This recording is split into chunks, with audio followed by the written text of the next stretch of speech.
Hello and welcome to this very special edition of Spotlight on Jackson County. I'm Doug Mansfield, your host. Do you know where you were on August the 29th, 2005? I do. That was Hurricane Katrina. Today we're going to speak to the foremost authority on hurricanes, a man who has written many books about it, and nobody in the South knows more about it than he does. That is Mr. Charles L. Sullivan. He is the archivist at Mississippi Gulf Coast Community College, and he is a lifelong friend of mine. Charlie, welcome to the show. Thank you. Like I said, you've written many books, and the first book that actually got you into hurricanes was not even a book about hurricanes. It was a book called The Mississippi Gulf Coast Portrait of a People. Yes. And of course, researching the Gulf Coast, you had to find out something about some of the hurricanes. Well, yes. I mean, you can't research the Gulf Coast without stumbling into the hurricane. So when I finished the book in 1985, Roland Weeks of the Sun Herald called and wanted me to write a history of the hurricanes. And I told him, well, that shouldn't be too difficult. I encountered 20 of them writing Mississippi Gulf Coast Portrait of a People. So I should be able to find the others, if there are any others, quickly. There turned out to be, you know, like 20 more that I had missed. They had just slipped in there between the cracks. I mean, because they were not in the documents that I looked at. So when I decided to go after the hurricanes of the Mississippi Gulf Coast, and by the way, let me correct one misconception. I'm not an expert on hurricanes. I'm an expert on hurricanes on the Mississippi Gulf Coast. That's different. Nobody on the coast knows more about coastal hurricanes than you do. On the Mississippi coast. And so what happened was the first thing I had to do was go to the French documents because they were the first ones to come here who left a written record. I mean, these storms have been striking this coastline since time immemorial, but the Indians didn't write. And so with the coming of the French in 1699, you get the first written words to tell you what happened. So I searched through all of the memoirs and diaries that I could, and I found my first one in 1717 in the memoirs of a French ship carpenter named André Pénicaud. This memoir is called Fleur-de-Lis and Calumet. And so he told of the hurricane of 1717 that split Dauphin Island, created Pettibone, and struck Pascagoula. Pascagoula was a very big hamlet or even a village at the time, but it hit it head on. And so I might say this, Pascagoula's been pretty fortunate. It's been a long time since Pascagoula has felt the right front quadrant winds of a hurricane. And that's the killer, the right front quadrant. You know, people don't realize how much stronger that is, I think, than the other sections of the hurricane. Sometimes you hear it called the northeast quadrant. Well, you can't say that because hurricanes don't have to travel from the south to the north. Not always, and a couple of them in recent times, the hurricane of 1947 and Elena didn't strike us coming from the south to the north. They came across the coast from Mobile. So it's the right front quadrant. But anyway, that one struck Pascagoula with the right front quadrant. And then I began to find others, and I used as my most important secondary source David M. Ludlam's Atlantic Hurricanes 1492 to 1870. That is a classic of meteorology. And I used the M. James Stevens collection, which is what I had written my first book from. M. James Stevens, who had been the proprietor of the Confederate Inn, collected all these wonderful documents on the Mississippi Gulf Coast, 53,000 of them, as therapy for Camille. Isn't that interesting? That's very interesting. And now I'm using his words to caption photographs of the pre-Katrina coast. So he saved the words, and I am saving the photographs. I hadn't really thought about that until just a few days ago when I received word from his family that his ashes are finally going to be scattered here. We're going to do this in the next few weeks. I don't know exactly when he left here in 1989 and was taken by his son to San Antonio.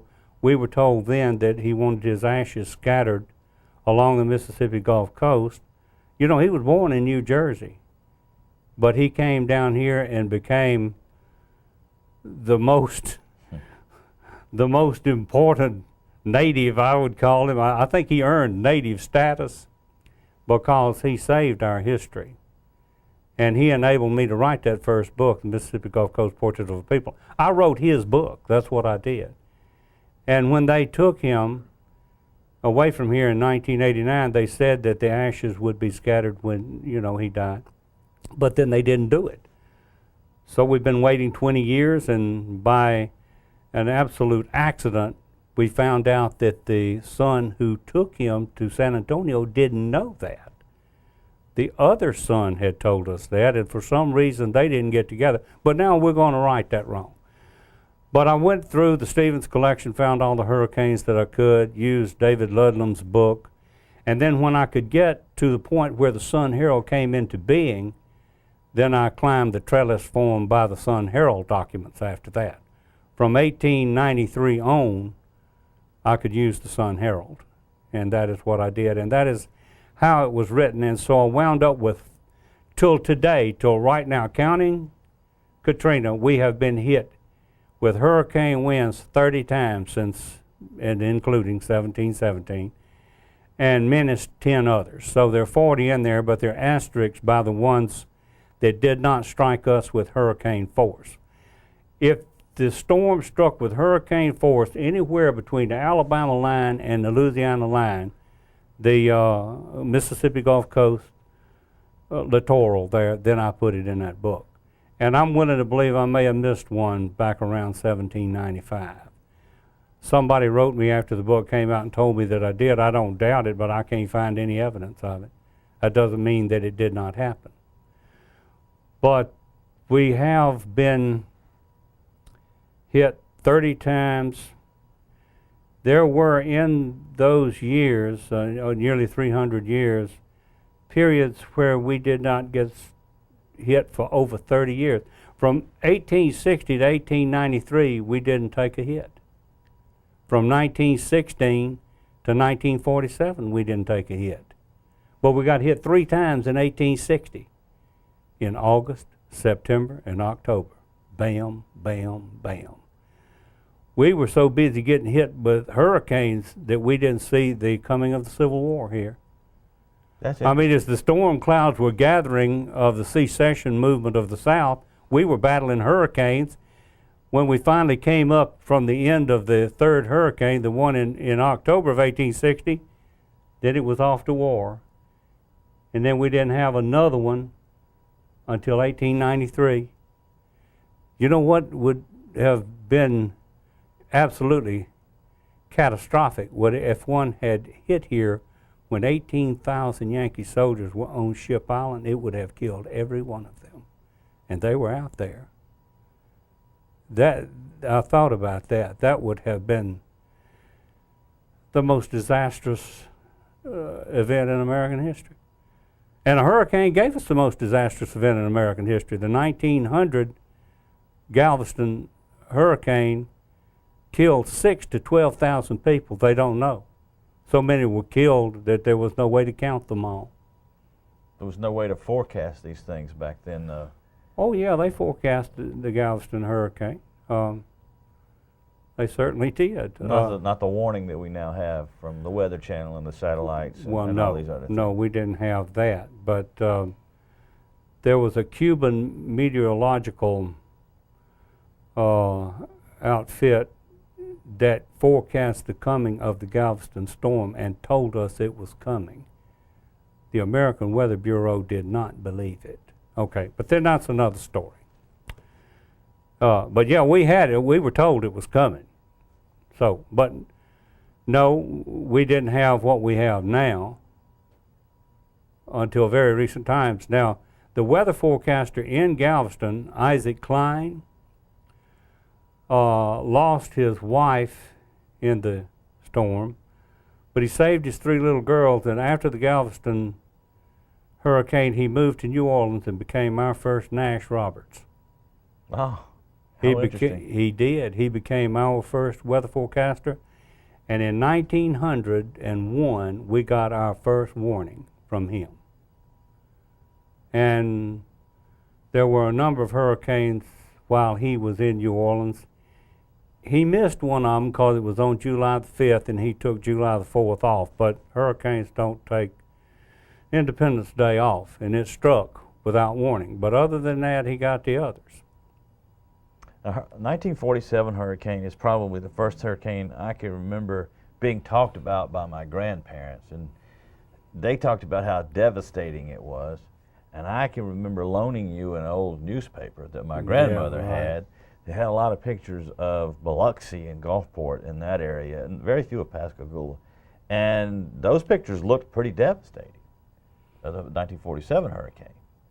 Oh, it was devastating. It came across Florida and then headed straight for New Orleans and hit us on the way between the 2 points. The hurricane force winds came across the coast from the east to the west. That's why I'm saying you can't say northeast quadrant like a lot of people do. You got to do right front. Wherever the right front of the eye is where the devastation is, and it went right down the coast. And it destroyed a lot of buildings along the coast. The Victory Room of the Buena Vista, a whole lot of downtown area of Biloxi, and all along the coast, because it just ground right along the thing like a wheel turning right along the coast. And then it went on to New Orleans too. But it was extremely devastating. But you see, we hadn't had one since 1916. That's, 20 years is a human generation. So it was a generation and a half since we had had one. People forgot they existed. They didn't think we could get hit. People's lives are short, and so they think 30 years is forever, and so they were totally unprepared for it because they just didn't think that they happened anymore. And it did happen, and well, we had one in 1926 that came the same route as the 1947, but it didn't strike the coast with hurricane force winds, so I've got an asterisk by it in there. And that one was the first time we ever had a warning on the radio, because the New Orleans radio station warned us of it. But when it came across the coast, it was top winds about 65 miles an hour. So I don't count it as a hurricane of the Mississippi Gulf Coast, but it did affect us, so it's in there with an asterisk by it. But nobody really, the 1926 storm, it did terrible damage east of us, but not here. So that did not enter the consciousness, and so people didn't remember it. The last really big one had been 1916, so that had been 31 years before. Then all of a sudden, this catastrophic storm in 1947, that pervaded the consciousness of the people. Wow. We're going to take a short break right here, but don't go away. Come back with more on this special hurricane edition of Spotlight on Jackson County.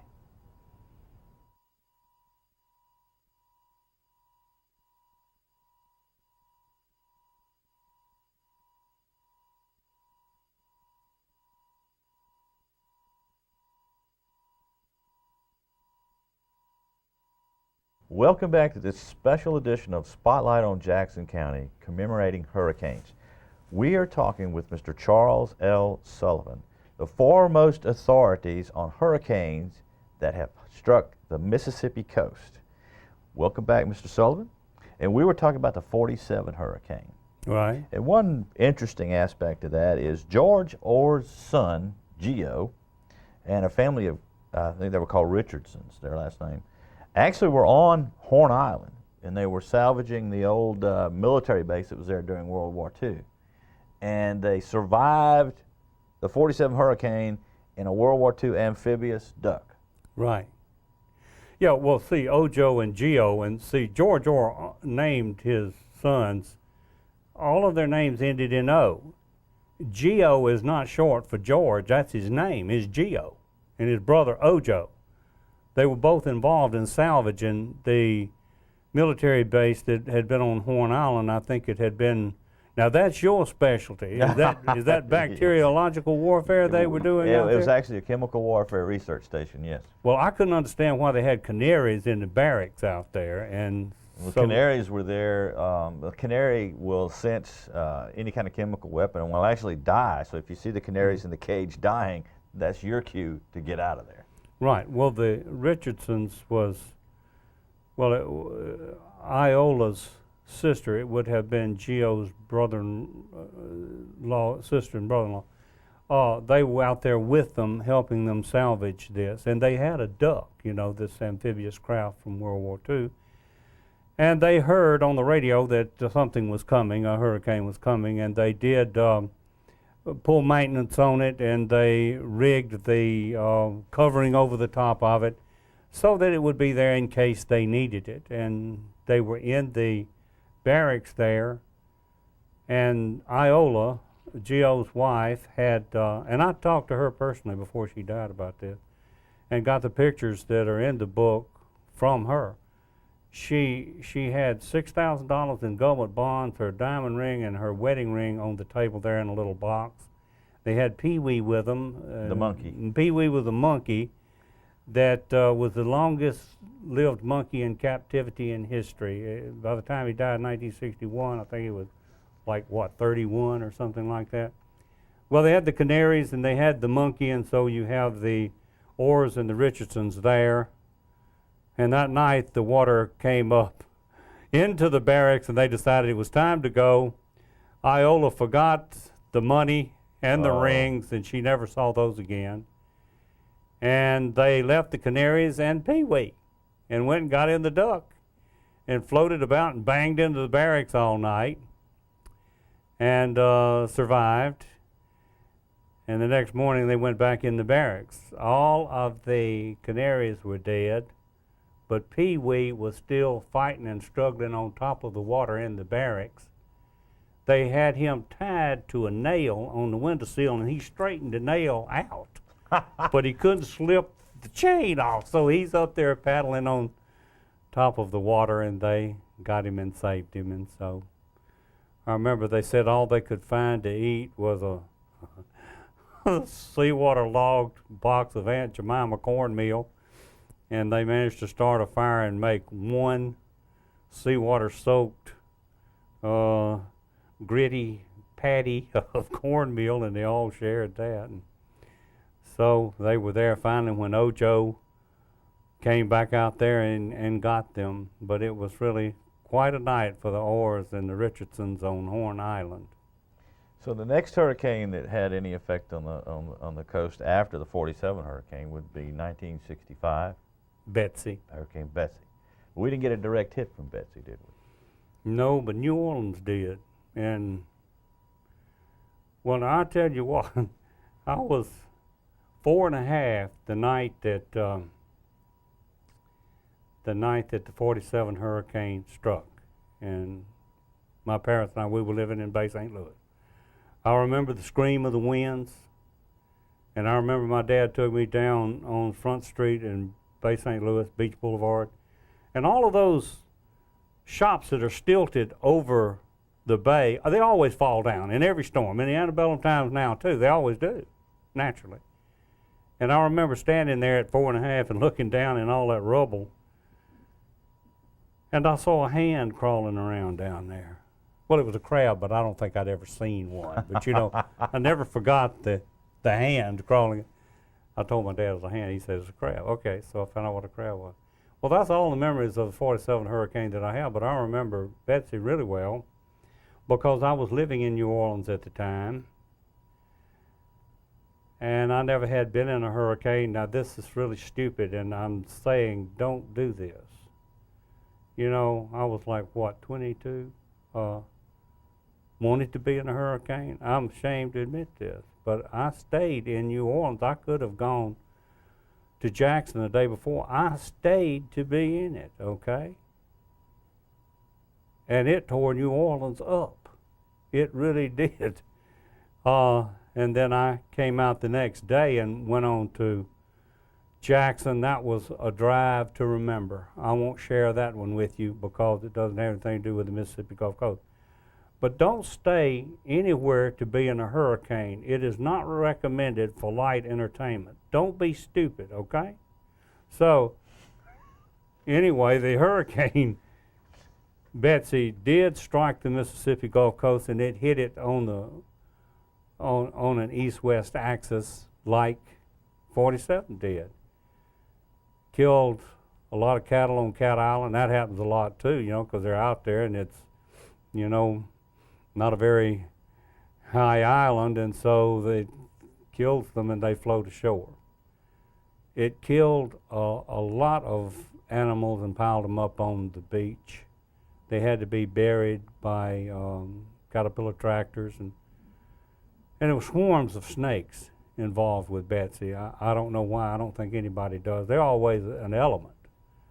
But there was more of them in Betsy than any other hurricane that I have written about, or that, at least that the people talked about.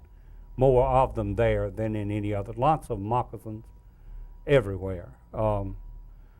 Nobody said much about them in Camille. I think it killed them. But it didn't kill them in Betsy, and it put them all over the place. It surfed up the beach, and it destroyed a number of beach structures. And what it really was a warning for the thing that was coming. Wade Geis and Julia Geis, their names, of course, synonymous with civil defense along the Mississippi Gulf Coast. That was a training exercise.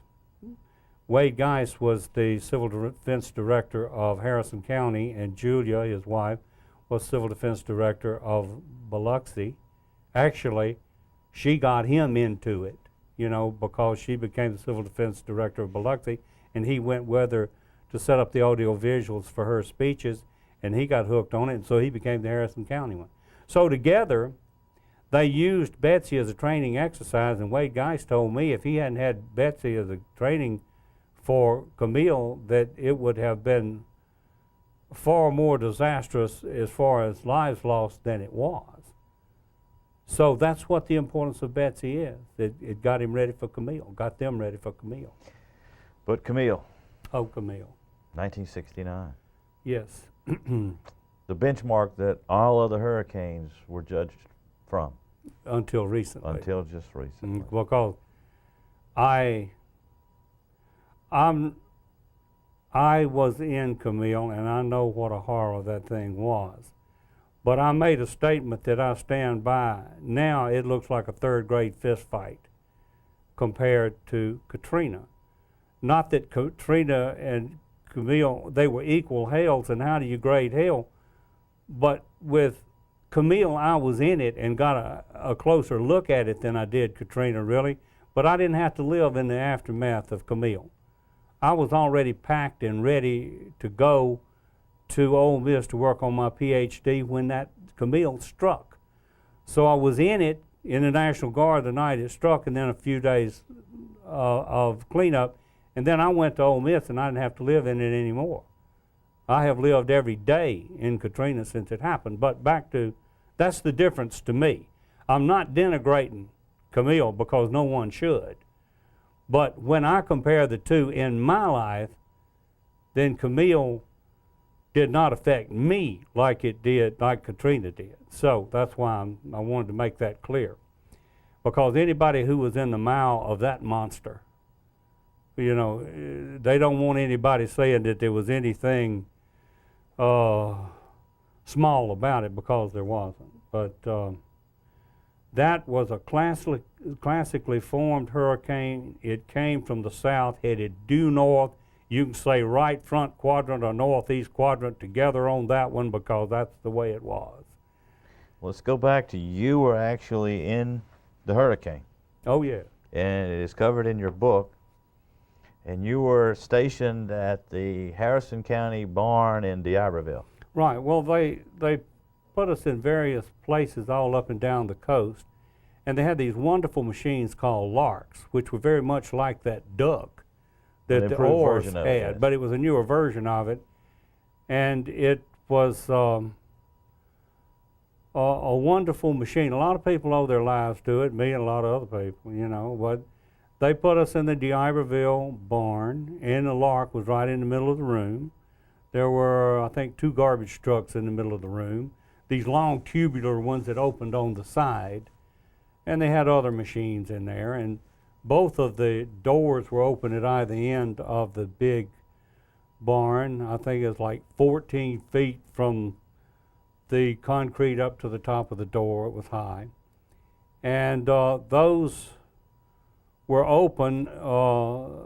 One of the sergeants ordered them to be closed, but a telephone pole fell through the door and blocked it, so there wasn't any way to close it. I thought that might have been a good idea because I've heard that buildings closed too tightly will explode. I don't know if that's true or not, but it doesn't matter. They didn't get to close it because the pole fell through it. But the water came up. Well, yeah, but I mean, so what it was is we were there waiting for the water because we knew it was going to come, and we were listening to WLOX radio, and we were all in a little office that was made of concrete blocks that was attached to the side. It was inside the tin building, but it was concrete blocks.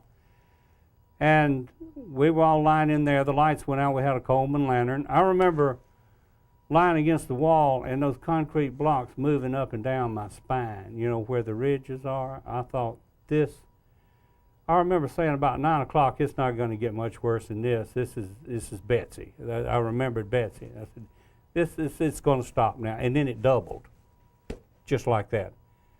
And I told the guy lying there next to me, I said, we're into something that we don't have any idea of what this is. Because I said, it was supposed to stop a while ago, and it didn't. So it's moving these things along my spine, and we're looking at the Coleman lantern there, and the beach is down there. We figure the wave's going to come through there. Now, we're listening to WLOX. And the newscaster is saying, we're expecting the storm surge momentarily. And then we heard crashes and things bumping around, furniture obviously. And he said, it's here, and then that is it. That was a really bad feeling, you know that? When he went off the air, he was like our only connection to the outer world. And then with him gone, well, we figured that he was dead and the Buena Vista was in rubble by that time. And so we knew we would be next because we were on Back Bay, that the surge would come to us too. And then the surge came, but it came from the back door, ran into the room and knocked the lantern over. And I remember saying, he can't do this. How can it come in the back door? But I got up running, and everybody else did too. I was through the door first, and I had my rifle, and I ran for that lark, and the lark operator was already on the lark, and he had the light on shining up against the ceiling, and so it was light all in the room. And I hooked my arm on the ladder and rode up with it, because there's a wave stuffing itself in the back door at this point. I remember thinking, water can't come that slowly, but it can, because it's coming against the wind. We weren't getting wind from the Back Bay. It was coming behind. It was 6 months before I understood what happened there. When these things come in, they sluice water up all of the rivers and canals and bayous and pile them behind these peninsular cities as ridges, mountain ridges of water. And then when the wind can no longer hold it there, then it comes across the land headed for the sea. And that's what we were dealing with. Now, probably water did come from the other side, but by the time it did, we had already been hit by that side, so we didn't know anymore. But I'm riding up with it, and something grabbed my rifle sling, and I remember saying, whatever it is, it's not getting my rifle. I wanted that rifle very badly. It wasn't going to get my rifle. I felt safe with the rifle, okay? And I'm pulling and pulling, and the thing won't turn it loose, you know? So I dropped my hand down and ran it this way, and it was long and slick, and all I could think of was a shark. A shark has come into the barn with me. So I screamed, "Shark!" And the guy on the Lark up there, he said, "No, it's a Volkswagen." I said, "What do you mean a Volkswagen?" He said, "It's a Volkswagen, I can see it." See, there was Volkswagen parked out the back door. One of the guys who came to the barn, he came in the Volkswagen, and they float. I found out that in Betsy. I didn't tell you the story about floating around in Betsy because it's not to do with the coast, but I found out that they'd float in Betsy big time. So the thing is floated in there, and my rifle is hung on the bumper. So I dropped it down and pulled it up and got it loose, and I just put my boot on it and pushed it away, and it swirled away and hit the wall over there. And then it turned upside down, spurting water out of his tailpipe, and went down. The next morning, it was laying against the wall, leaking swamp water out the windows. But anyway, you know, that was it. And so now I'm going again, and then 2 sticks came through, and I thought they were snakes, and I screamed, "Snake!" And he said, "They ain't snakes, they're sticks." I said, "Well, they look like snakes." Well, we got into the Lark, all of us piled up there, and no sharks, no snakes at that point. All right, okay. But anyway, the garbage trucks filled up, and they floating butt up in the room, crashing into the Lark, okay? And disgorging lots of coffee grounds and cereal boxes and all manner of garbage in the room, okay? One good thing about it, the mini ball next to us, it had been disintegrating all night. We stopped being hit by things from it once the water came because it was hitting the water first, okay? So things got a little quieter. And now we're up in the ceiling, and we're being pushed up higher and higher, and finally the water stabilized. We thought it was probably going to come over in the Lark with us. And now we're trapped. We can't get out because the prow of the Lark is above the door. So we're up in there, hoping the water doesn't get any higher. And then a tornado jumped us. You know, I thought that was a little much. You know, a 200-mile-an-hour hurricane, and now a 300-mile tornado jumps us. And that's what it was, too, because it came right behind the building, and there was a big, water tower back there, and I don't know what it takes to knock one of those down, but if it had come down, it would have come down on us. But the thing was sucking the water out of the building, and we were straining on the lines we had hooked on the beams and being pulled out the door, and then it went away. It didn't last long, but that's what it was doing. It was shaking the whole building, and then it went on away. You know, Camille had 80 tornadoes in it, and we reached out and touched one of them, okay? But it went away, and the water came back in and banged us back up in the ceiling, and that's where we stayed all night till the next morning. The water ran out of the building, and we hit the deck and went out there and then saved what people we could once we could get out of the building. There were a lot of guys out there in those things saving a lot of lives that night. Sergeant Jerry Dildy was one of them. Yeah, Sergeant Dildy was one of them. There were more soldiers' medals and Army Commendation medals given for the action of Camille than any other event in American history. Yes, it was. I think it was 7 soldiers' medals, and I've forgotten how many either Army. 7 or 6 more commendations. It was either 13 or 14 total. Yeah, there was a lot of them. Well, and they all deserved it too.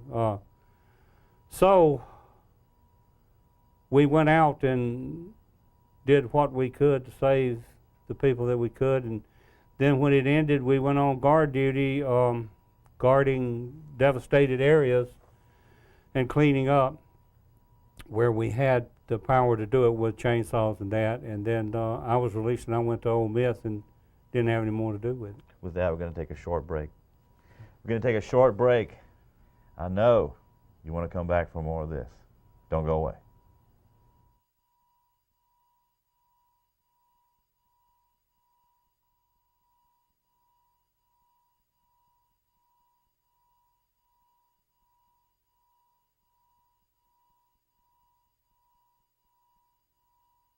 Welcome back to this special edition of Spotlight on Jackson County. We're talking about hurricanes with Mr. Charles L. Sullivan, the archivist at Mississippi Gulf Coast Community College, who has written 2 books about hurricanes along the Mississippi Gulf Coast, which makes him the foremost authority about Mississippi Gulf Coast hurricanes. Mr. Sullivan, we left off with your experiences in Hurricane Camille, but that wasn't the last hurricane to hit the coast. We got another major one in 1979, which was Frederick. Right. Hit Pascagoula pretty hard.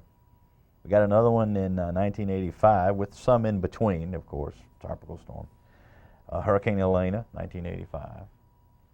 But, like you said, the biggest, the baddest, and the worst one to ever hit the United States of America was a lady, if you want to call it that, called Katrina. Right. That storm, I still can't get a real handle on that thing. It was supposed to be a 3, yet it threw a 5 wave. It blew the Saffir-Simpson scale away as far as I'm concerned. I mean, Mr. Saffir came over here after it and they interviewed him about that, and he said, well, the storm was a 5 for a while. It put up a 5 wave, and then the 3 was sufficient to hold the 5 wave in place. Well, it still no longer fits. And it devastated 170 miles of coastline and broke the levees in New Orleans. I mean, think about that. It was so huge. There was one in 1831 that was that big. I didn't have a whole lot of information on it, but it was much like that one. But it, I was here in the archives the night before it struck the next day, and David Elliott called me and wanted to interview me on the radio, and he said, what is your prediction? And I said, you can kiss New Orleans goodbye. You predicted that? Yeah, oh, well, yeah. I mean, I've taught geography here for 25 years, and I told every class that New Orleans was some night going to die, and that the Company of the Indies told Bienville not to put it there in the first place, but he was determined it'd be there, and he put it there in 1718, and its death was ingrained in it when it was put there in the first place. Put a city of that size in a swamp is not sane. But he put it there, and now there it is. And if Katrina had moved over 20 more miles, it would be gone now. As it was, all it did was break the levees. The next one, if it comes up that river and goes right straight into that city, it's going to kill 50,000 people. So, I mean, Elliott asked me that, and he said, you ought to say things like that on the radio. And I said, well, you ought not to ask me, because it's going to do it, you know. I'm glad he didn't ask me what was going to happen to us, because I would have wound up with egg on my face. I'd hate for people to know what I'd have said, because what I would have said is we're going to have ripples in Pascagoula with a 3 coming in over the Pearl River. I would have figured that we would have been beaten up at Bay St. Louis and Pass Christian, sure. I would have thought maybe 10 feet in Biloxi. And we had grade 5 storm waves everywhere? Yes. So, I mean, man, I wouldn't have looked much like a hurricane expert putting that on the air, would I? Well, I tell you, when I saw Jim Cantori standing on the beach in Biloxi and Treasure Bay Casino was behind him, and he looked at the camera directly and he said, folks, take a look behind me, because tomorrow this won't be here. Well, you see, I didn't see that, because I was getting everything ready here, because what had happened, and look, I don't mind people knowing what I thought about that, because I just said it on air. You know, I'm doing this tongue in cheek. But the point is, I didn't hear any of that, because I was getting this archives ready for what was coming. And I had just recently got 2 halves of 2 great collections of photographs that summer. And the summer of 2005, for some reason, I went down to the coast to see things I had never seen before. I just drove up in front of the old VA center on the highway, you know, that it was going to be the 1700th anniversary of the state of Mississippi that they didn't do because of World War I. I went to see the Gulf Coast Military Academy. I don't know why I did all that. Was it a premonition or what? It must have been. I'd never been to any of that, and I did. I just went and looked at all of it. And that summer, I went to the Dixie Press and asked Sherry Dillard if I could scan some of the photographs that she had that I had used in writing the history of the college, because in writing the history of the college in 1996, I called them to ask them about some pictures made in 1927 here at Burke. And I said, you wouldn't happen to have the glossies of that, would you? She said, yeah, we got it. I said, you got to be kidding. She had them. She had thousands of wonderful pictures. And so George Heidel, who was my student worker at the time, we went down and put all of the pictures in order that we would be able to use the ones on Perk up here, and we did. But now 9 years have passed, and I just asked her, I said, we now have scanners. Can I come and scan some of that? She said yes. So I went down, got all the military, you know, Gulfport Field, Keesler, all of that, brought it up here, and we were scanning that. And I got a phone call from a student who had been here years before, and she asked me, would I like her father's photographs? And I said, who was your father? And she said, C.C. Tex Hamlin. I said, Down South Magazine? She said, yes. I said, yes, I'd like to have them. How many do you think he had? She said, around 12,000. Well, I thought Cindy knew that. She didn't. That was just a figure plucked out of the air. There was 43,000 of them, okay? What an important collection. Yeah. So I told her I would have to come in a couple of weeks because I was working on the Dixie Press collection, and I hung up, and I thought, you know, I better go get those. Something again. I called her back and I said, Cindy, when can I get them? And she said, day after tomorrow. So I went down there on the 18th of August, 2005 to get them. This is 11 days before the end of the world, but we didn't know that. Lord. So I had the van backed up to her father's old office, the door of his old office, and you could see the pirate ship down at the base of the hill, you know, down there. This is a hilly place. It's right behind Alberti's, right Yes. behind Souvenir City. Their house was right up there, and his office was right up there. And we put half of them on there, and I said, Cindy, let me take them all. And she said, my mother wants to look through the others for family pictures. I said, let us look through them and give them to you. I said, that's the Gulf of Mexico right there. Every now and then we get hit with a witch or a warlock out of there.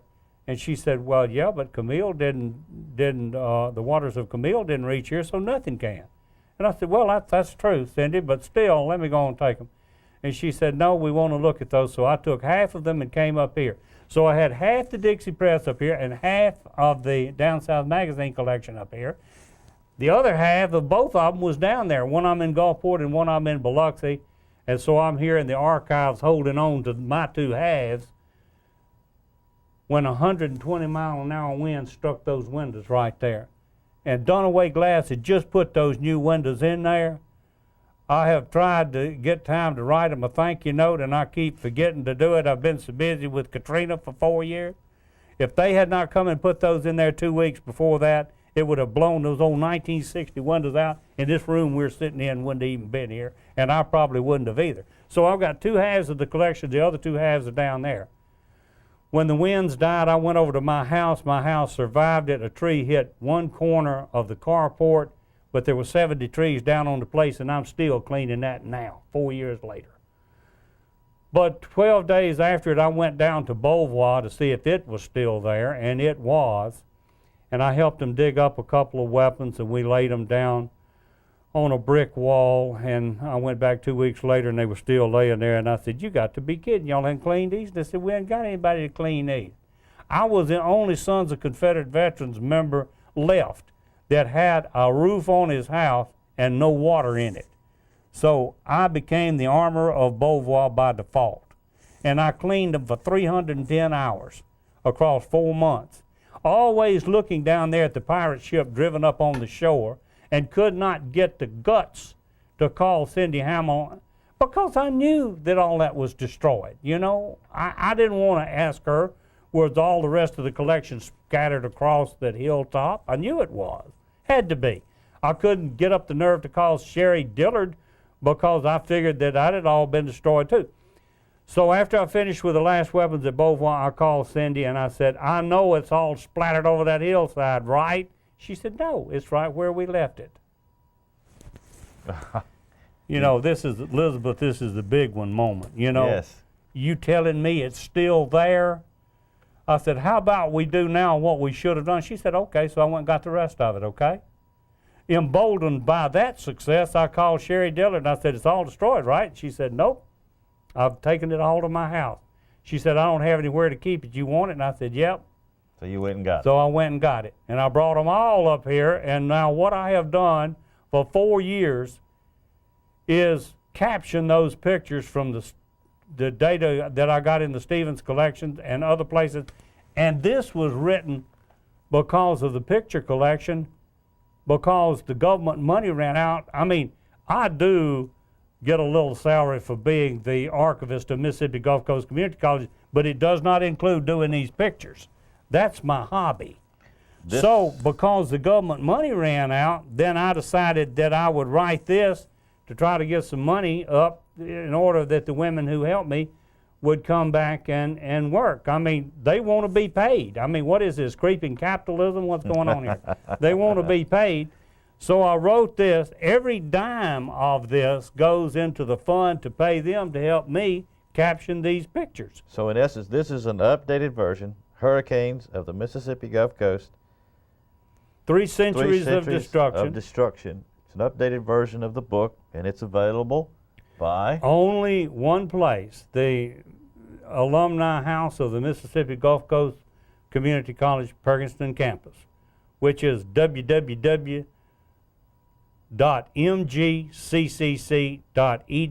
Tune into there and hit the hurricane button, and that will take you to them, or you can call at 601-528-8900. I don't think there's a lot of copies of it left. I mean, we'll print some more, but the first edition is nearly gone. We printed 400 of them for the 40th for $40 a piece. I mean, that was the mantra. 400 at 40 of Camille for 40. That's what it was. And it's a money-raising venture to do that. I mean, Cindy Hamill, I mean, I pushed her. You know, I said, how many of you guys? She said 12,000. Well, it's 43,000. No wonder it has taken forever to do this. And I am adamant about captioning them because a picture is worthless if you don't know who, what, when, where, and why about it. Of course, that makes me have to go through 171 Down South magazines and all kinds of other data banks to find out what's in the pictures we're looking at. It's a slow effort, but when we get through, it is going to be the finest collection of photographs in the state of Mississippi, bar none.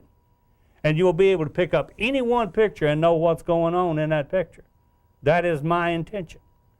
And the government, the National Endowment for the Humanities, gave me two $30,000 grants, and you know, I thought $60,000 was more money than it was in the whole world. But when you get to moving this slowly through that many pictures, it goes pretty fast. Though I didn't get any of it. You know, it's just for the people who helped me. But we're going to finish it. Of course, now this took 8 months to do. I'd have probably been better off to just kept on doing the pictures by myself than doing this. But I didn't mean for it to take 8 months. I intended for it to be a quick jab and a retreat, a couple of months. It took 8 months because I got in there, and on Katrina, I wanted to know one thing. What very special idiocy was at work that placed aircraft carrier-sized mobile homes on barges off of a heavily populated coast? I wanted to know, how did that happen? The other thing was, why did anybody who did it ever think they weren't coming in? Every speech I used to make on the old book, I used to end it with, some hot August day, the state of Mississippi is going to have land-based casinos whether it likes it or not. That was always good for a Twitter. Well, they ain't Twittering now because it happened. And so I did in this book what none of the other books on Katrina has done. I went for the boats, for the gambling boats. That's what I did. Why were they there? How all of that happened and what they did when they came ashore. Like, you want some geographical sequential occupants? How about a modern casino on top of an antebellum one? The Grand of Biloxi went and sat right on top of the Tullis-Toledano property, where on that land an antebellum casino was located. Sequential occupants is what happens on the same piece of ground through history, you know. And so here's the president comes loose and destroys the Beauvoir Gateway. If that had gone in a little further, it would have taken Beauvoir down and wound up in the middle of the Mississippi Coast Coliseum. Now, wouldn't that have been a picture? Not a very good one. Well, Mr. Sullivan, we're going to have to take a short break here. Don't go away. We'll be back with more of this special right after this. Welcome back to this hurricane special on Spotlight on Jackson County. We're talking to Mr. Charles L. Sullivan, the archivist at Mississippi Gulf Coast Community College, the foremost authority on the Mississippi Gulf Coast about hurricanes that have struck the Gulf Coast. And Mr. Sullivan, you wanted to talk about hurricane evacuation. Right. When I wrote this thing the first time in 1986, I got on a soapbox about evacuation and nothing happened. Now I've written it again and I'm back up on the soapbox. I've always been on it a little bit, but when I write this and I see all the deaths that have occurred across 3 centuries, many of them useless, then I want something done about evacuations. Now let me tell you, Highway 49 is not the only highway in South Mississippi. Neither is I-10. You know, but I think a lot of our people on the coast have a lemming complex about going to Highway 49. Don't go to Highway 49. Go up the other roads. Because, see, it's okay, you think, well, if I say this, everybody will go. Well, most people don't read the newspaper or watch television. Let them have Highway 49. You go up 63, or you go up 57, or you go up 15. But you have to be guided on your way up there. Now, let me just tell you this. The new map on the back of my book, this is the 2010 MDOT map on evacuation lines. And in here, in the back of this book, I wrote you the history of Highway 15, which will peel the chrome off of a bumper. I mean, that is really strange. I mean, really strange about how that happened. And I hadn't got time to go through all the musical highways that resulted in what happened there. But all I want MDOT to do is put signs on the highway saying 15 with a little arrow on top of it pointing that away till they get you to 26, and then I want a little arrow that says 29 that away, and then when you get to Wiggins, they guide you through there so you can go parallel to 49. Let them evacuate at 5.5 miles an hour. You evacuate at 55 miles an hour. Is this good or what? You can have your own private evacuation line. Mr. Sullivan, if anybody would like to call someone from MDOT about this evacuation problem, who would that be? Willie Huff. And I've given you the phone number and I have given you the email for Willie Huff. Here's the situation on this. I'm not going to evacuate. I want to know if you want to, and so does Willie Huff. If you don't want these roads marked, then they're going to save the money in poles and tin and not mark them.